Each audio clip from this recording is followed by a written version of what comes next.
Yeah, what's going on, ladies and gentlemen? It's your boy Bros back again. Not me, who else? Welcome to another episode of Shyt Talkin Time.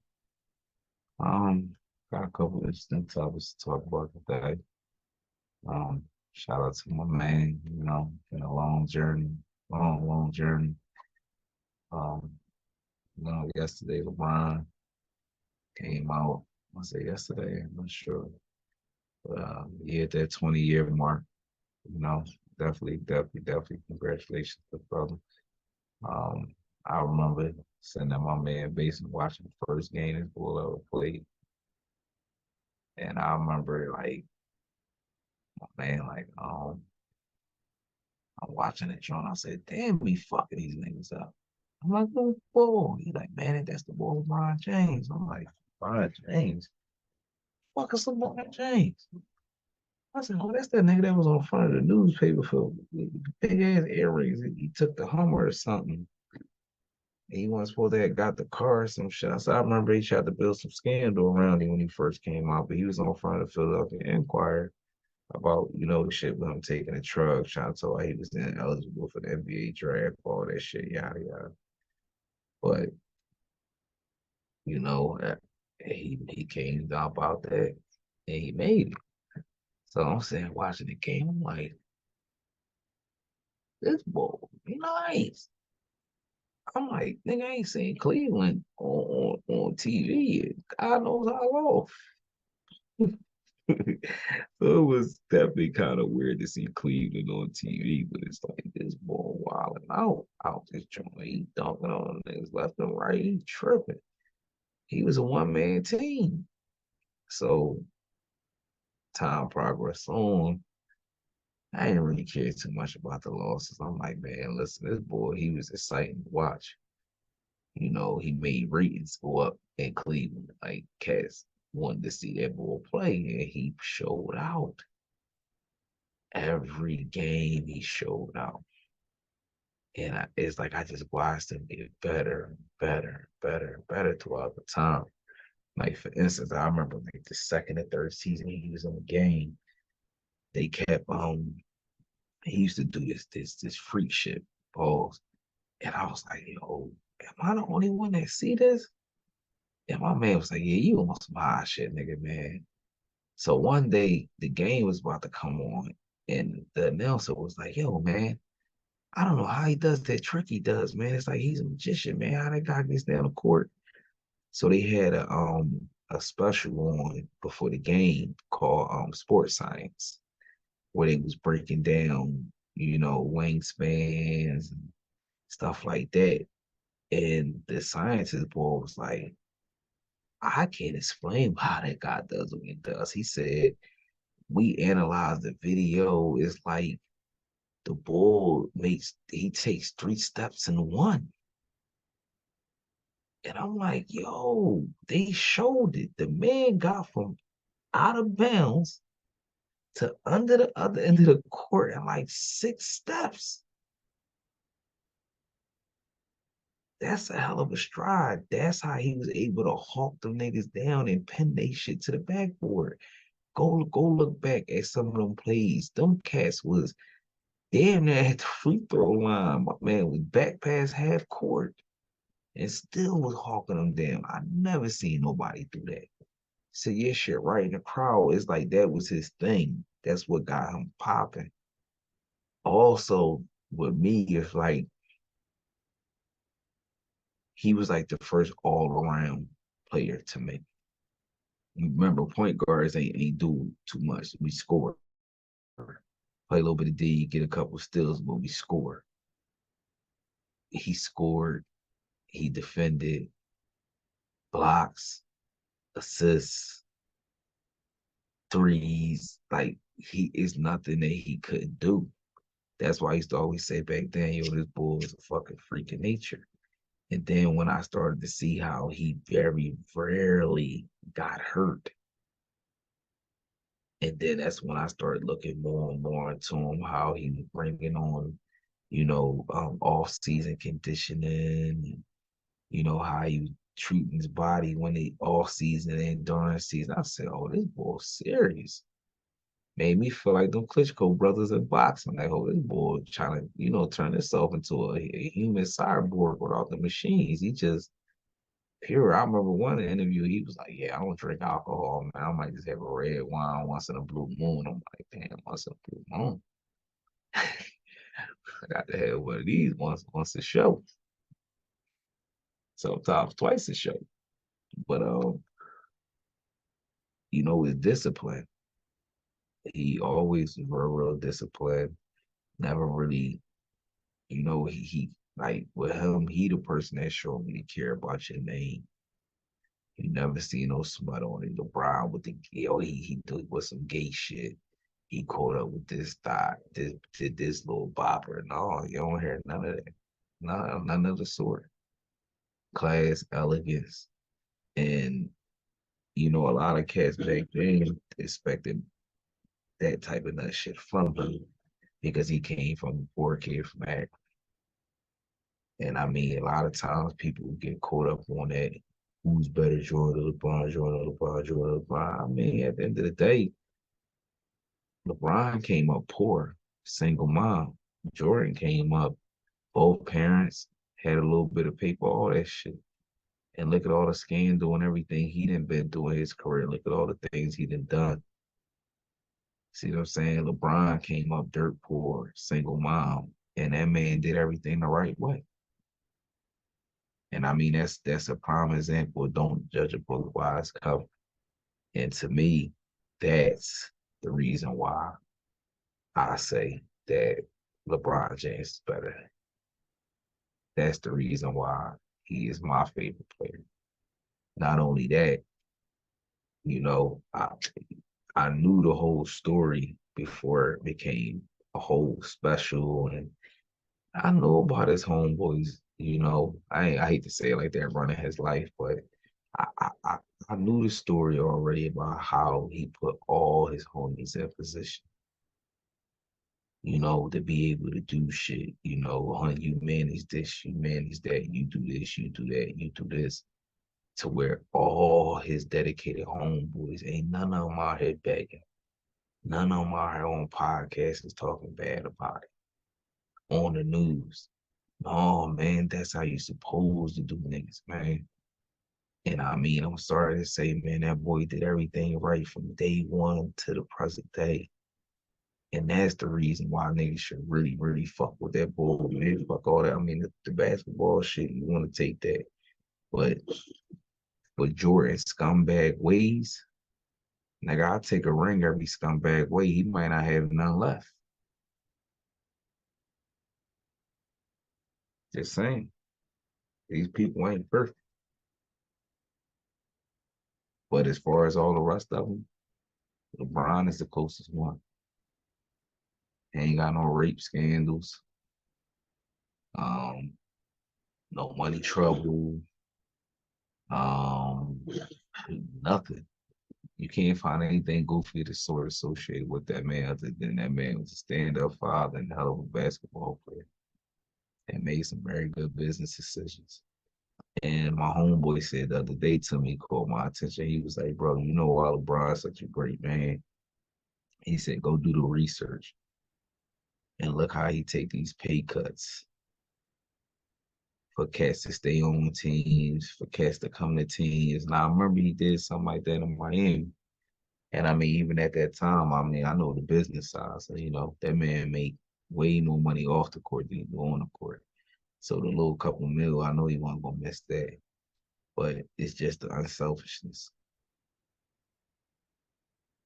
And we know for a fact ain't no NBA player skimming off no bread from himself to get no other player there. Period.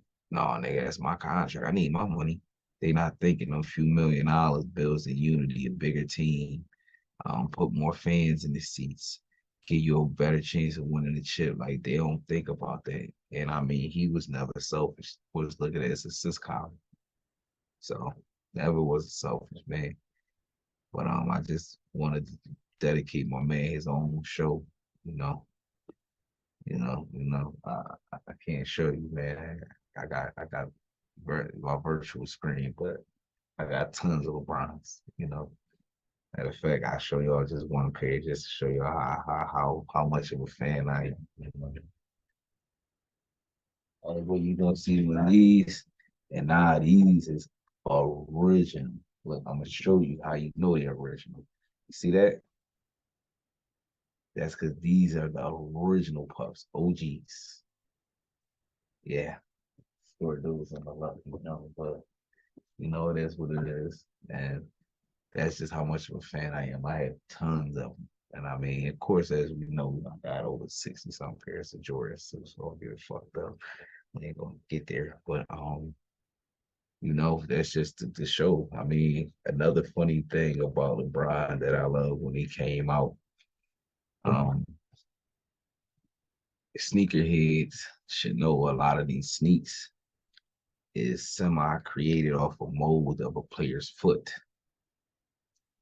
And when Brian came out, if you pay attention, a lot of fat dudes was wearing LeBron shoes. That's because LeBron was a tall basketball player, but he had fat, flat feet. So a lot of his shoes was wider and with curvy around the toe. For a fat motherfucker, them Jones was comfortable as hell. And that's why a lot of bigger people wore his shoes. That's my opinion, and I still say that's fact because I know a lot of big cats that wore them Jones. I used to wear them all the time when I was of the bigger variety, so I knew, and that was the most comfortable thing I could put on. And I used to play ball on them Jones, so I knew they definitely was good. But you know, that's just the least I can do. I know these people. They got. You got all the rest of the big guys bigging them up, but sometimes the little people pay attention too. And I mean, for me being a day one, it's definitely like, yeah. Because I remember my little cousin put me on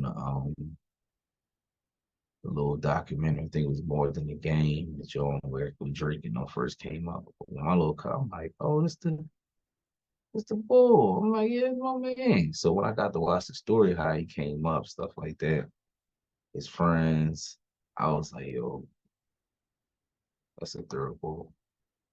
A fuck bull. I like that. I like that.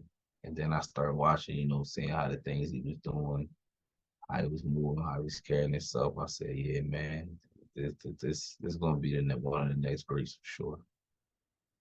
And this was his first season. I mean, sometimes you can see it because I know my man's back. Like, how you know his legs ain't gonna go out? He good. And then as you started to see how he was you could see he was physically conditioning himself better. I'm like, oh no, he trying to make himself so he don't get hurt. I said, okay.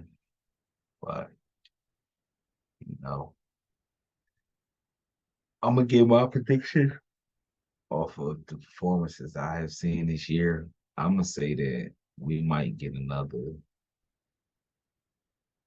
I'm gonna say maybe 2 to 3 seasons. We might see LeBron continue to play because Jordan really. I ain't gonna say that. I'm gonna sound stupid, but Jordan ain't losing stuff. Jordan's still a bush ass, but that don't mean he has to keep playing. Um, LeBron is my age, or if it takes somewhere around there, so I don't think he's going to be 50 running up and down the court chasing 20-year-olds. I don't think so. I mean, I know if his body would allow him to, and the NBA would allow him to, he would. But for what he has achieved, he's still going to go in the Hall of Fame. He's still going to be in one of the greats, period. He's going to always be that number one, number two argument forever. So for that reason, no, he doesn't have to keep going unless he wants to. I mean, to me, he can wrap it up right now and call it a day. He had 20 seasons. 20 seasons. I don't think he never not went to the playoffs. Give or take, maybe I forgot the Lakers one, but 20 seasons, bro. You completed 20 seasons where he was active at least 75% or more each season. That's a hell of an achievement. He done a lot already. So But that's my prediction. I'll give us another 2 to 3 seasons that you might see. And then he might just be like, you know what, man? He might see what I'm saying, or this video might get to him. He might be like, "Hey, boy, right, man? I've been beating the league 2 decades. Maybe it's time for me to sit down and watch the youngins come up. You got two boys that play. Um, I don't like to be biased because, like I said, so many people got kids that play, but uh, every only two people with kids really, really catch my eye, like as far as getting past that, oh, that's such and such son, and just looking at the actual game that they're projecting out. And I'm gonna say Bron's son and Masterpiece. I don't want to start nothing, but Masterpiece son might be a little better, because he balled too, but it's like he balled with less. Like he got the sense of it, but minus the flair. It's like I ain't gonna say he don't have the flair, like he don't care. Where Bronson gives you more like he likes the flair and he likes to stare.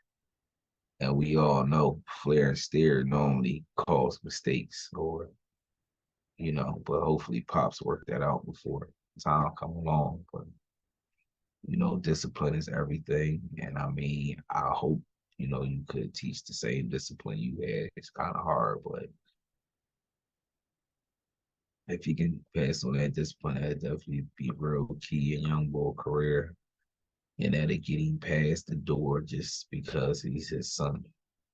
And I mean, I hope that he really, make his own name, or at least have a chance to. Because everybody, it's Bron's son, it's Bron's son, it's Bron's son. Oh, this man's P young boy, this man's P young boy. Like, that's another thing too. Before we end this, we're gonna let people know, please let these cats, let these kids build their own names. Same way they parents gave us the ability to discover them early and gave us the ability to watch their games progress. But key thing, their games. So please stop. Oh, he only there because he's such and such son. Oh, he only there because this thing. Oh, he only there because no, he there because of his talent. Yeah, he probably got noticed because of whose son he was, but they not gonna pick up no bum just because it's such and such son. If that's the case, no disrespect. You know, Michael Jordan's both of his sons would automatically play basketball just because they're Michael Jordan's son. Got NBA contracts just because they're Michael Jordan's son. No, it don't work that way. They both played, but they wasn't at that elite level. So that's what happened. They was good, on the college circuit, high school, but once you get to that elite, and then you got everybody gunning for you because you might kids. So it's like that kind of definitely I thought would have made them special. But I'm gonna go ahead and wrap this up. Thanks again for sitting down. Let me borrow your ears. Another episode of Shyt Talkin Time with your boy Grubs. Please make sure you like, share, and subscribe. Tell a friend, definitely the newsiest ones first.